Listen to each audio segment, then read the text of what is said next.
The young voters' decision was more of a perception vote rather than real political transaction. People are tired of systemic corruption. They have been for a long time. If Romania isn't Moldova's greatest ally in the EU, kind of advocating for Europeanization, then what does Moldova have? She was elected in the dirtiest campaign with most attacks against a woman that I ever faced in this country.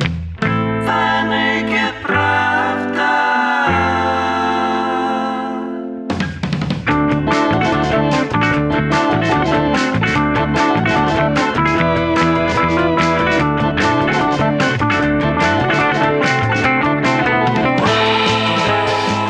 Hello there, I'm your regular host, Kevin Rothrock, which is his English language managing editor, but today I'm just here to welcome you to the show and confirm that you are indeed listening to the Naked Pravda podcast. This episode is hosted by Eilish Hart, our news editor, and it's all about the presidential election in Moldova that wrapped up on November 15th. There's a lot ahead on this show, so I'll let Eilish take it away.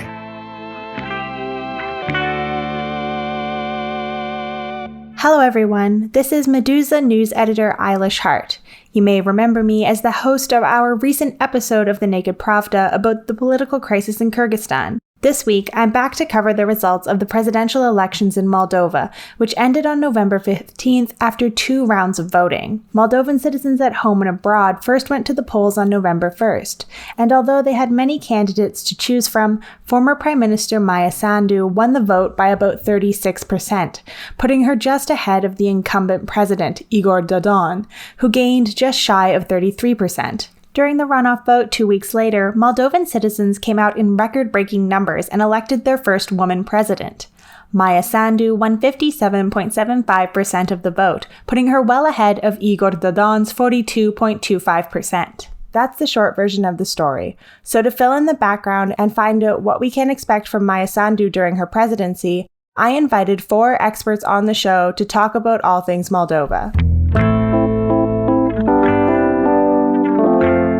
President Igor Dodon, back in March, worked with the government to kind of briefly issue emergency measures. But kind of overall, there was very little effort on the part of the government to contain the pandemic, and then also to kind of put norms in place that were based on science to help, contain the pandemic. That's Gina Lentine, Senior Program Officer for Europe and Eurasia at Freedom House, where she works on democracy development and human rights in Eastern Europe. However, one important thing to note, and this is something that Freedom House highlighted in its recent Election Media Watch report, which covers Moldova, and then also a special report we did about democracy under lockdown, is that worldwide, countries that were putting in emergency measures to deal with the coronavirus did them in a way that, in fact, restricted human rights and fundamental freedoms, unduly so. And Moldova was one of 80 countries that fell into this category.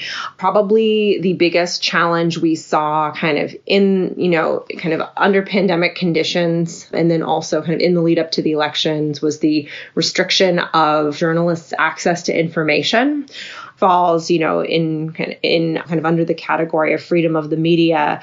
And this is, of course, a long-standing challenge in Moldova, given how polarized the media environment is. As you know, the political figures and oligarchs still own the majority of the television stations, for which these are the main sources of information for many people in Moldova, particularly in the regions, and then also particularly among kind of the Russian-speaking population.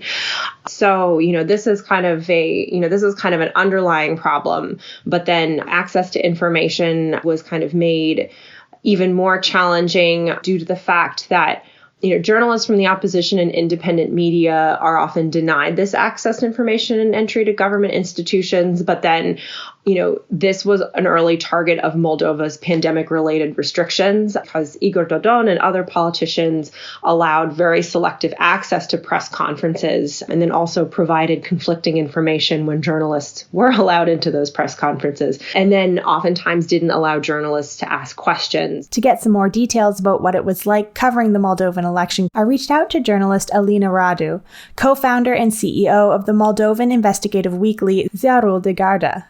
As a side note, in our conversation, you'll hear me refer to this newspaper as Zedige for short. We are covering elections all the time since 2004 when we started this project. But it was difficult because of COVID-19 pandemics. Many institutions were closed, or many public officials didn't want to talk to reporters, to critical reporters, to investigative reporters, saying they are not in the office, saying that they can't give an interview, saying that it is hard to answer to all the questions. But the worst investigative reporting, it's not only, calling an official and requesting some information. We should cover illegal things, and it is so hard to cover illegal things during the pandemics when every official, if he has a bad intention, he just has more opportunities or more possibilities to hide himself, to hide data, to hide money, and to hide all illegal things. And then it is so hard for reporters to look for all this data and to find them. It was the most difficult elections we had. I saw an article that Zedige had published debunking false information about Maia Sandu and her campaign during the elections. Was this a big part of the reporting you did? Debunking information that was coming from the different political parties? Actually, as reporters, we should treat equally each candidate. And it was first time when it was totally difficult because one of the candidates was spreading mostly fake information and distortioned information, misinformation. And another tried to be quite correct. And we have to look critically to all of them. But we found ourselves that we should help society to understand this. So we should debunk fake news spread from one candidate about another candidate. You also did reporting about campaign donations that covered every single candidate. Was it easier to follow the money than to debunk fake news? It was really complicated to follow the money because the Moldovan justice system doesn't work properly. So it was clear that those money that were declared to elections system by reports of the political parties were not all the money that were spent by some political parties, political entities. And then you should follow much more than a report.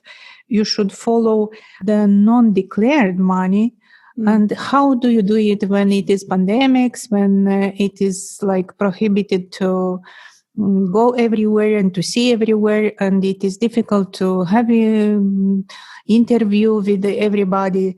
In the first round, we had a lot of candidates, and it means a lot of work because as reporters, we have a big audience and people have the right to know about all candidates or each candidate, specifically if he was involved in corruption scandals, how much money does he spend, how much transparency is in his campaign. So there is one effort to cover 8 candidates and another effort is to cover 2 candidates. So the first round was difficult because we had to cover many candidates and we should put a lot of effort covering this only for 2 weeks because we knew after that it would not be important. While during the second round, it was all the information already known. And we thought it would be not so much work because we had only 2 candidates about whom we already had published a lot of information and news. But then it started as a huge mad machine while one of the candidates was spreading so much fake news and so much wrong actions everywhere. We found ourselves, you lose the ground. We couldn't manage to do all the work we supposed to do because those who spread fake news actually turn out your agenda. You plan to work on this story, but you get up in the morning and find more and more fake news. And every day we had to adjust our plans. So the last 2 weeks of the campaign were really crucial. not only for candidates, not only for citizens to understand what happens, but also for reporters to understand what do we choose to cover now. How do we manage to cover as much as possible? Does Maia Sandu and her campaign have a better relationship with the media in terms of actually answering journalists' questions and being more open or at least willing to talk? In 2016, in November, Maia Sandu and Igor Dodon were the two candidates. And this year again, they were the two candidates. So we sent to both of the candidates the same 10 questions. And in 2016, only Maia Sandu answered our questions, and Igor Dodon didn't. And we published in our newspaper a very interesting project. The same 10 questions, and one side Maia Sandu answered, and on the next side we placed a blank page with the portrait of Igor Dodon, and we said, this is the answer of him to you. And this year, we just repeated that project. We asked the same questions to both candidates. And again, Maia Sandu answered all the questions, while Igor Dodon didn't answer no one. And we published again a blank page with his portrait saying this was his answers to your questions. So you see the difference only from this project.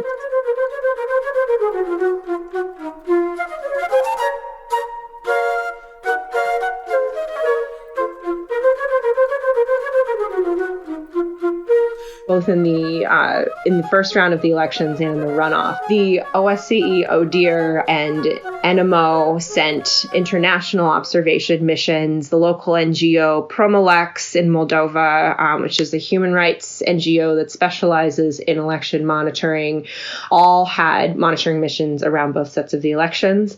It's worth mentioning that OSCE, ODIHR, and NMO's reports determined that overall, these elections were relatively free and fair with very few irregularities, which is, I would say, I think that that's something worth noting given Moldova's past kind of pattern of fraud and irregularities in elections. We have seen improvement over the last several years. However, one of the biggest challenges continue to be the polarized media environment, then also to divisive rhetoric kind of among politicians and, the different kind of political factions and parties. And then also to, this is a perennial challenge, the challenges that voters in the diaspora face when it comes to casting their vote. This has long been infamous for being a highly disorganized process, very long queues. People will wait 4 to 5 hours. Typically, and of course, under pandemic conditions, this is even kind of more stressful given that, you have many people kind of on top of each other waiting to cast their vote. And then, of course, too, there were some questions that came up about campaign financing. Again, this is kind of a longstanding challenge that's kind of dogged Moldova around elections. Promolex had kind of a more negative opinion about the way these elections were managed. However, in a lot of ways that makes sense because they're a lot closer to the action. But I think that, the kind of level of kind of like freeness and fairness is underscored by the fact that at the end of the day, Maia Sandu was victorious in the election. Now, I think this wasn't necessarily the outcome that all of us were expecting. I think that, many of the pundits and others, and even too, if you were talking to some civil society actors in Moldova, the prediction was Igor Dodon will win a second term.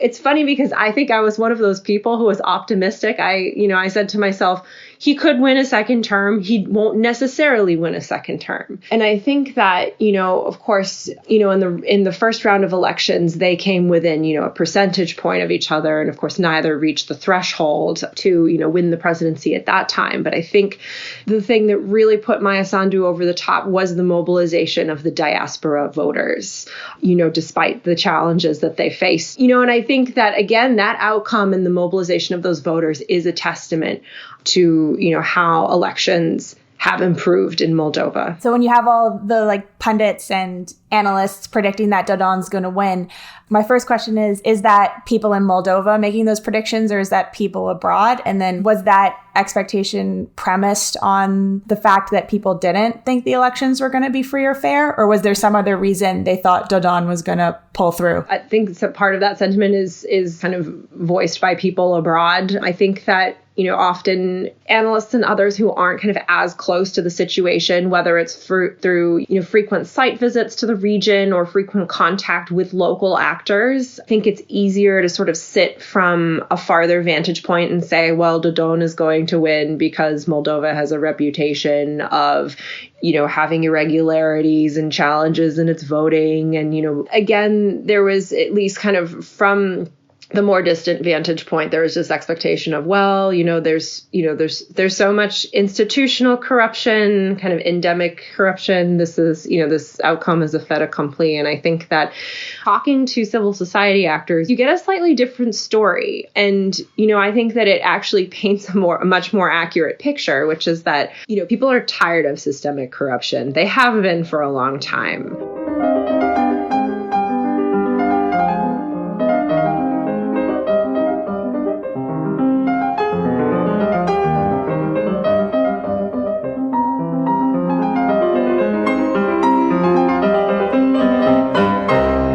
Following Gina's advice about the importance of civil society perspectives, I spoke to Ana Indoitu, the director of a Moldovan youth NGO called Invento, which is dedicated to social justice and educating young people about democracy and law. If you really read the program, the presidential program brought by Maia Sandu is really wrapped also around economic promises for young people.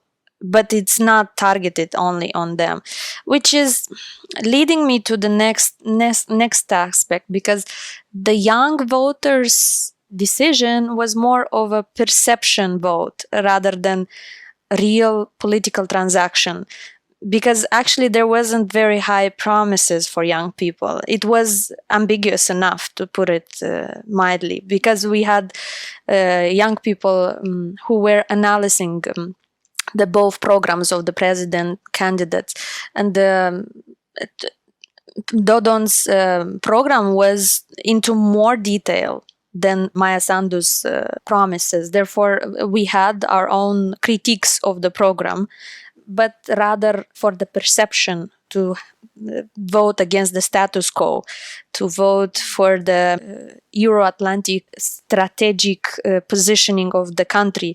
That's from where I could see the vote coming more. So you said his outlined agenda was more detailed. Was that reflected during his time as president? Did he give, young people any reason to believe that he would keep good on these promises that he's making in his campaign? Definitely not. And this eventually was sanctioned through this vote, because he had ambitious enough of goals in the initial mandate, which we even did the fact-checking as to analyzing the political platform in the first mandate from 2016. And if my memory doesn't fail me now, it was actually only 4 promises that were kept out of over 16 or something in this range. So it's not that, not very many young people actually, again, did this fact-checking and really matched the initial promises with the existing realities. But I think, again, Dodon's evaluation and appreciation of young people was more of his communication, political communication, and behavior in the public, rather than the, let's say, exact accomplishments. Because young people eventually have more education in order to understand that the presidential institution, really, it's not in there to have the capacity to generate new policy reforms and so on. So having these premises, this understanding, a high expectation wasn't set from the beginning. It was more about the representation, the image that it holds, and the behavior in the public space, which lately in the COVID pandemic actually revealed much more of his communication, his poor communication, actually, to the young public. We've seen Invento has been mentioned in the indirect presidential campaign, because the Igor Dodon's camp had a whole strategy on denigrating civil society and attacking it and making out of it an enemy towards the development of the country. And they even went to such a level of extremity that they wrote a book that really took out all the data on how many grants NGOs consume in Moldova, who are the Soros-founded networks and influencers who just on the call would make revolutions such as in Belarus and so on. So they made a huge story out of it. And Invento, I was mentioned in this so-called book, where they actually attack civil society and bring even data, the so-called data, in terms of how much money we're actually consuming, while instead these money should be given to the state, and the state should actually improve life conditions and so on. So it's a whole story they've built, and it's funny in the same time because we never took it seriously as an organization. But on the other side, where would that have gone if the president would be re-elected? We know as civil society that with the election of Maia Sandu, we shall remain, as I said in another circumstance, vigilant. She is keen, she is open to work with civil society, but on the same level of understanding, we are conscious that at the moment she commits a mistake or she behaves in an untransparent, not accountable manner and so on, then we have to be there to be loud. With Maia Sandu, for sure, there will be no shrinking space for civil society. And this is something that we are appreciative of. Well, in the same time, we understand that there is still an opportunity for us in this moment to become an actor in the partnership between the power and society, because building through partnership a vision of concrete steps and so on, it really would make us have better solutions. When you read about politics in Moldova, Maia Sandu and Igor Dodon are often framed as these kind of polar opposites, and this election was no exception.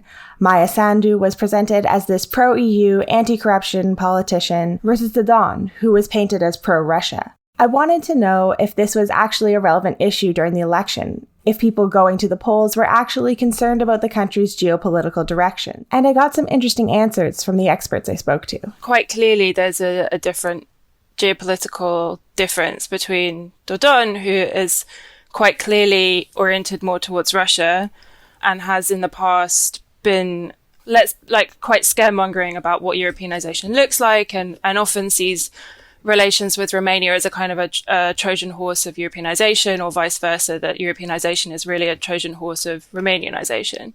And on the other hand, Maia Sandu, I think it's fair to call her pro-European, but pro-EU, pro-West, pro-US. But I would also say that one thing that I think is often missed is that she just wants a more balanced foreign policy that isn't kind of orienting Moldova solely in one direction. That's my fourth and final guest, Dr. Ellie Knott, an assistant professor in qualitative methods at the London School of Economics, whose research focuses on ethnic politics, citizenship, and kin-state relations in post-Soviet space. But I've been saying this for a really long time, and I think increasingly now, particularly in this coverage, you also get people saying it's not just about geopolitics. And I think often geopolitics is used as a veil to disguise.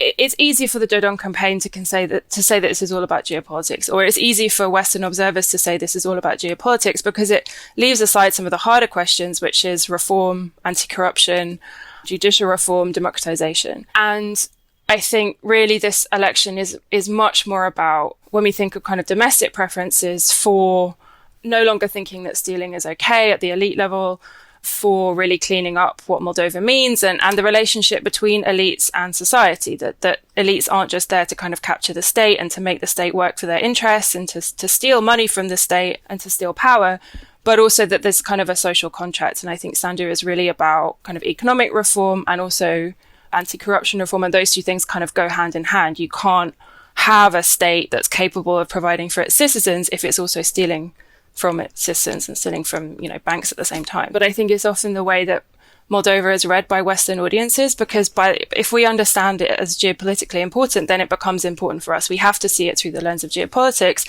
Otherwise, Moldova is just marginal. We don't have to care about it. And I actually think when we think about democratization, that it's a much weaker argument if we kind of ignore those domestic preferences, because it's explaining a lot more about some of the tensions that are going on that are actually much more important to reform than the kind of geopolitical lens as well.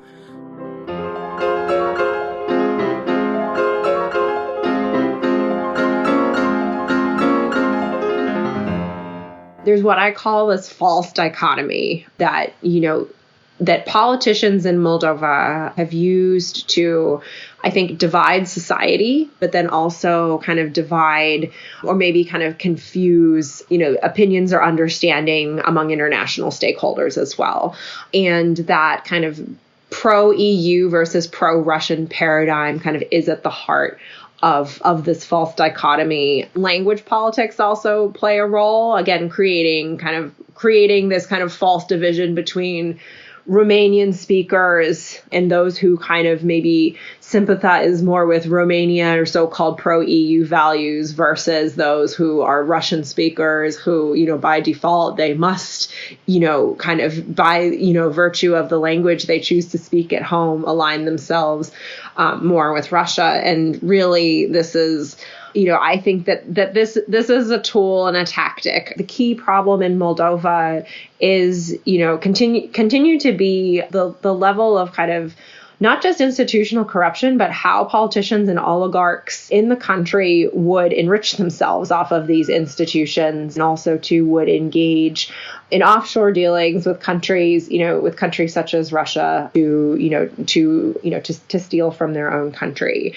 So I strongly feel, again, based on kind of my own analysis, my discussions, with friends and colleagues among civil society, that this really is a false dichotomy that aims to distract us from the critical issues. Our conversation about geopolitics quickly turned into one about identity politics and the internal divisions Moldova faces. I would also say that, and this was true of the 2016 campaign as well, that the campaign discourses, particularly from the socialists and from Dodon, were very negative and divisive. And so this is also an election against kind of being so divisive, that Sandu was faced with kind of ongoing claims. Again, these were made in 2016 as well as 2020 about her personal circumstances, about the fact that she's not married, and these kind of false accusations about what a Sandu presidency would look like in terms of bankruptcy of Moldovan producers, attacks on the church, promotion of LGBT ideology,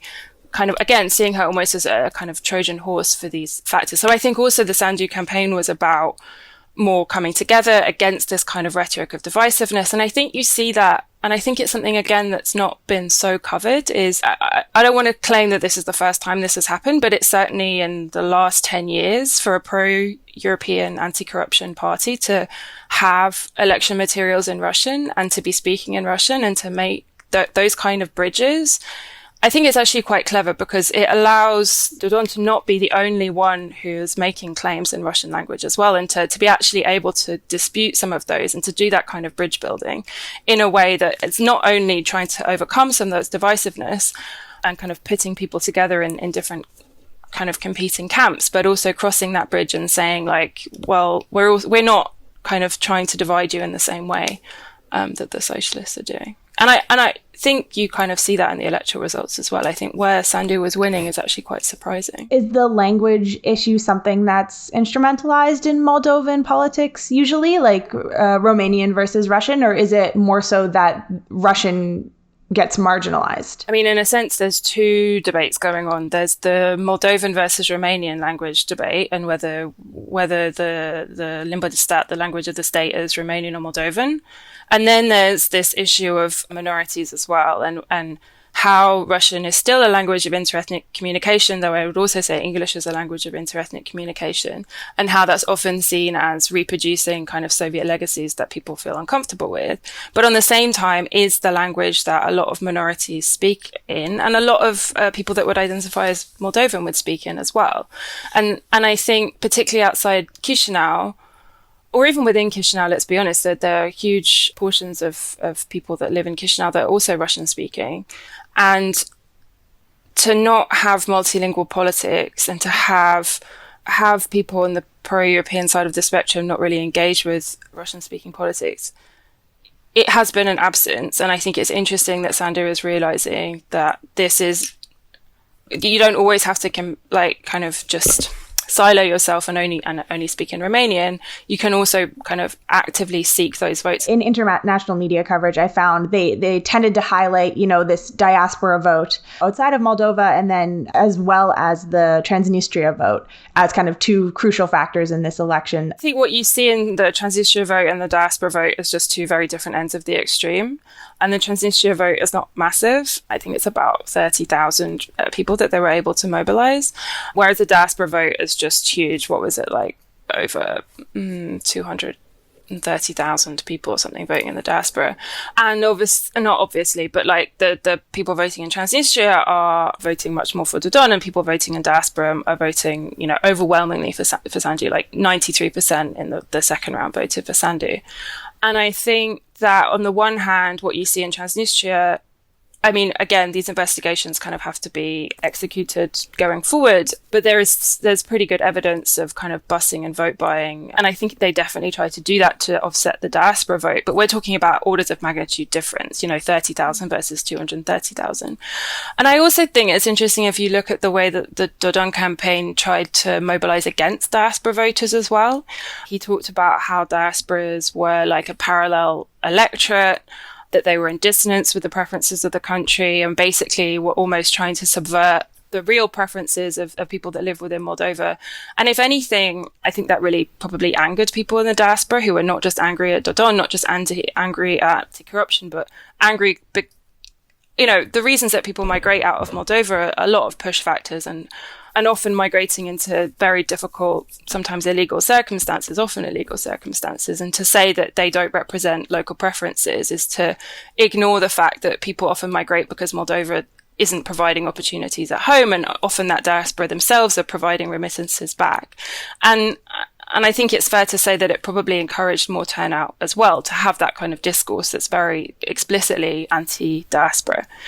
And I think similar to Transnistria, there's also evidence that say they tried to mobilize people in Russia, within the diaspora in Russia as well, to kind of, there was the opening of more polling stations in Russia relative to polling stations in European countries in North America, to try and potentially even out that diaspora vote that they assumed people in Russia would be more likely not to vote for Sandu. But I think it's a game in a sense, right? Trying to offset different blocs against each other, trying to mobilize people against each other. And again, you see precisely the divisiveness that I think Sandu was trying to kind of shore up and to say we don't have to compete so explicitly. Since Maia Sandu is Moldova's first female president, I asked my guests to weigh in on the symbolic value that this has, as well as the practical challenges she's likely to face going forward. Yes, she is the first female president elected in Moldova, and she was elected in the dirtiest campaign with most attacks against a woman that I ever faced in this country, because I'm covering elections for 30 years. Meaning this country has 30 years, and I covered all elections it had as a reporter. And it was first time when so many attacks against a woman, and these were totally, I would say illegal attacks, saying she's not married, she can't lead, she has no children, she can't lead. It was a lot of discussion about her capacity as a woman, while nobody should discuss in 2020 if a person is a man or a woman, and can a person lead a country if has one or another gender. However, I was really surprised to see even not only young people supporting Maia Sandu as a good candidate, but also elder people who were saying, yes, we come from Soviet Union era when women were considered only to stay home or something, but we appreciate her education and her integrity. It seems Maia Sandu is totally, absolutely different on her capacity to fight corruption, and everybody will say that integrity is the best word that Maia Sandu might be described for now. As journalists, we should look critically to any government and to Maia Sandu as well. We know that the position of the president doesn't offer you too much or too many possibilities to work because Moldova is a parliamentary country. But the best thing happened to Moldova now is there is a person about whom everybody might say that she's a symbol of integrity and fighting corruption. Even the most corrupt politicians would say that. This means something is changing in the mind of people. Finally, people understand that a non-corrupt person might exist on the top position, and it is very good. It does make us as women proud, and it raises solidarity of this pride to be wear by us. It happens so that when I was in high school, I was part of a program where Maia Sandu was invited as a speaker. And she came, we were a group of young women, and it was a leadership for women program. And she came 2013 at a distance of 7 years, just returned home and so on. And you could see even then her dedication, her character, to put it that way, because she has an attitude that was seen and that was admired, and we could see her transformation as a woman across all these years. And I believe it sends a message to all girls and women from the country that there is place for women at the table of power, even in the position of power, because this is still an issue in the country, having very high numbers on domestic violence against women, which shows the way women are treated in the society. So it is a historical momentum for us and for the women, the girls in the country.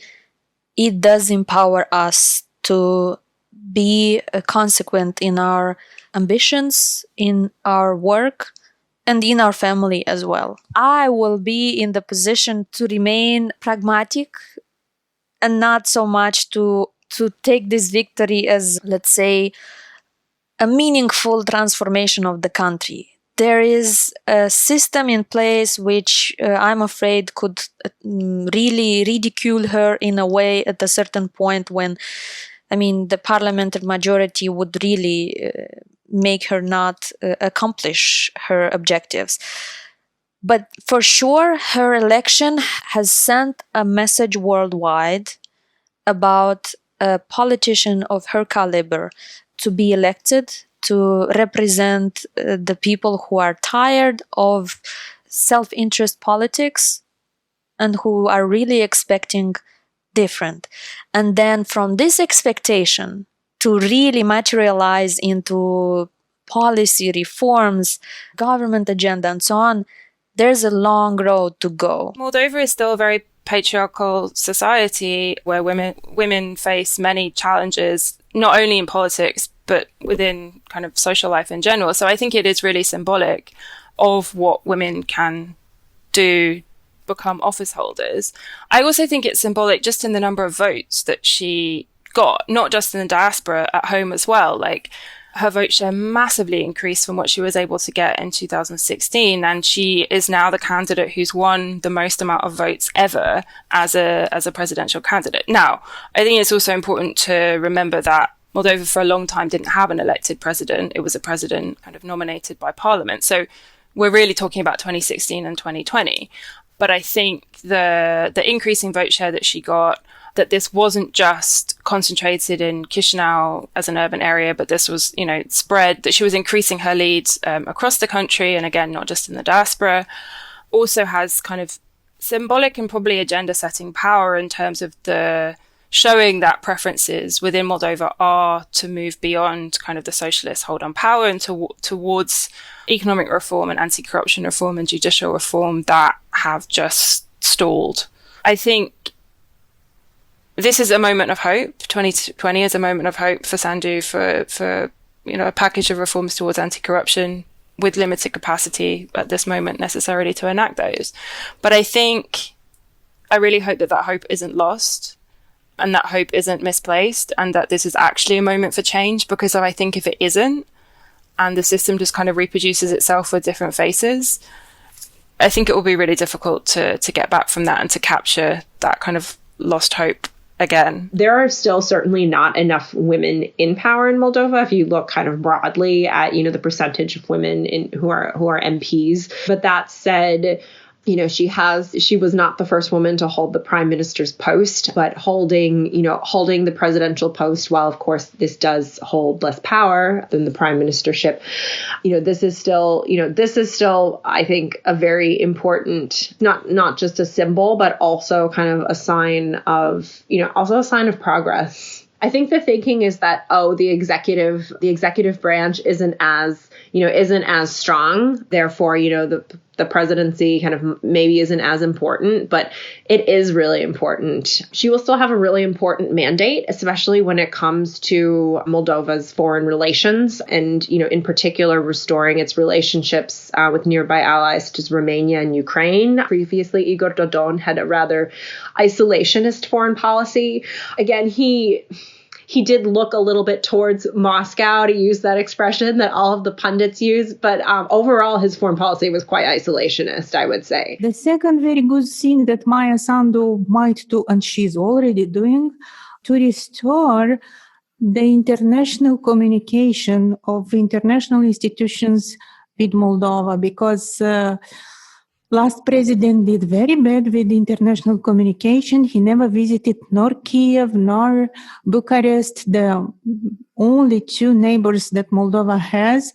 He rarely visited Brussels and had a very bad communication with the EU institutions, while he was visiting only Moscow without explaining too much why we should be connected so much with a country that is accused of corruption and violating human rights. For years, we fight corruption and we work for transparency. And actually, everybody, those who are pro-Moscow or pro-EU, everybody would say, yes, corruption is a problem in Moldova. And then why do we say that we would like that society will go pro-EU? It's not because it's just a wish to become member of EU. It's a wish to have standards. And EU for now has better standards of living, better standards of fighting corruption. While Russia is a very corrupt country itself. So why should we go that direction to most corrupt while we suffer from corruption already? And if we look at historically, Russia promised to take away the army from the territory of Republic of Moldova back in 92 and back in 94, and they never did it. So Russia never keeps the promise. Russia does only what she wants or she thinks. We should look at Russia from now as a troublemaker, and we should act accordingly. I mean, the challenges that Sandu faces in office is that Moldova is not a presidential system. It's a semi-presidential system. Parliament holds most power. And on the one hand, that's probably a good thing in terms of constraining Dodon while he was in office, in terms of his capacity to eke out as much power of the system and to make Moldova more authoritarian and less democratic. But it also has the capacity, obviously, to limit the capacity to enact positive reforms, to enact those democratizing, anti-corruption judicial reforms that Sandu wants. So the presidential powers are really one of kind of initiating legislation, negotiating international treaties, signing off on high appointments. But I think in the respect of being able to negotiate international treaties or work with international partners, I think it will show the EU and the US that Moldova, well, again, kind of normatively is on the right track, that this is now a country led by someone more responsible. So I think it will, again, not just be symbolic domestically, but also be symbolic and probably pragmatic internationally for Moldova to kind of restore some of those relations and be taken more seriously. Between 2009 and probably even up to 2016, maybe 2013, Moldova had pretty good relations with Romania. Romania, for good and worse, is kind of always willing to work with Moldova. So I don't think that will be problematic. Do you think there is pragmatism in the Sandu camp to have those kind of pragmatic relations? And I think that even counts with Russia, right? Like, Sandu has no interest in making an enemy out of Russia. It's just about kind of balancing and having multilateral foreign policy rather than investing solely in relations with Russia. Or potentially, again, as I said, I think geopolitics is often a veil for corruption, kind of suggesting investing in relations with Russia, when really it's just about maintaining relations of corruption, and those might be with Romania, those might be with Russia. If you look at Sandu's Wikipedia page, I couldn't find, I mean, like, there's some media evidence. It's pretty clear that Sandu may well also be a Romanian citizen. But that's no different from a lot of the politicians that have come before her, Iulian. And broadly, 1 million people have probably gained Romanian citizenship in the last decade. I think it gives Romania more power in Moldova than many often give it credit for. I think there's a lot of focus on Russia's relationship of Moldova and how Russia is kind of always instrumentalizing its relationship with Moldova and doing so through pathological ends. I think there is a lot of potentially more invisible forms of dependency that Romania has really fostered with Moldova. And if we think about one of the main issues that Moldova faces, which is brain drain, outward flow of migration, Romania's really contributed to that, if not kind of extracted Moldova's labour force through offering citizenship. I think there needs to be more scrutiny. I think Romania is always seen as a positive good in terms of its relations with Moldova. And I don't always think, I very rarely think, in fact, that Romania does this purely to be kind of healing wounds of historical injustice after the Second World War. I think it's doing so for quite instrumental political reasons. And yeah, as I said, to create this kind of relationship of dependence and extraction, because Moldova, it's almost, again, it's normalized, because if Moldova doesn't foster these relations of dependency with Romania, and if Romania isn't Moldova's greatest ally in the EU, kind of advocating for Europeanization, then what does Moldova have? It has Russia. And so it's kind of seen as this way to modernize the labor force, to Europeanize Moldova from within. But again, I think you need to really look at what Romania is getting out of this. And I think Romania gets quite a lot out of it, and often goes very much under the radar because we're focusing on Russia.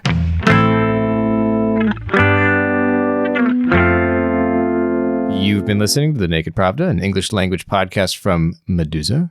On today's show, we heard from 4 experts on Moldova and the nation's recent presidential elections. The Naked Pravda is a podcast from Meduza. It is our only English language show, and I hope you'll recommend us to your friends and leave a review on Apple Podcasts or wherever you are tuning in to help put this program in front of more people. Thank you for listening, and come back soon.